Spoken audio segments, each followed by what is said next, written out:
तर शिरूर तालुक्यामध्ये जोरदार पाऊस सुरू आहे, त्यामुळे शेतकऱ्यांचं मोठ्या प्रमाणात नुकसान झालंय। शेतामध्ये पाणी साचल्यामुळे कांदा पिकांसह इतर शेती पिकांचंही नुकसान झालंय।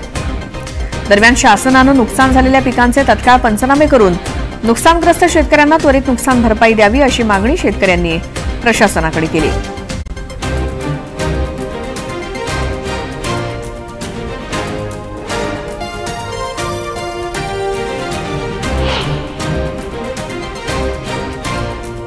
पाऊस चालू आहे तर आतापर्यंत पाऊस चालू आहे, त्याच्यातून करेल 6 एकरातून कांदा 2 एकर कांदा असं पाण्याने वाहून चाललेला आहे। तर शासनाला काहीतरी याची नोंद घ्यावी,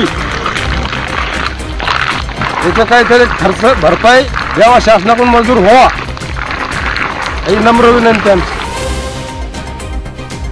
कांदा पिकासाठी आवश्यक असणारे कांदा रोप हे मोठ्या मुश्किलमध्ये शेतकऱ्यांनी या ठिकाणी पिकून त्यानंतर वावराची बांधणी असेल, त्यासाठी लागणारे खते असतील, त्यासाठी लागणारे कांदा लागवडीसाठी मजुरी असतील, या मोठ्या प्रमाणावरती या ठिकाणी खर्च झालेला आहे। तरी या पावसामध्ये आपण पाहू शकता की मोठ्या प्रमाणात या ठिकाणी कांदा बऱ्याच प्रमाणात कांदा पाण्यामुळे पालथा पडलेला आहे, काहीसा कांदा या ठिकाणी वगळून पण गेलेला आहे।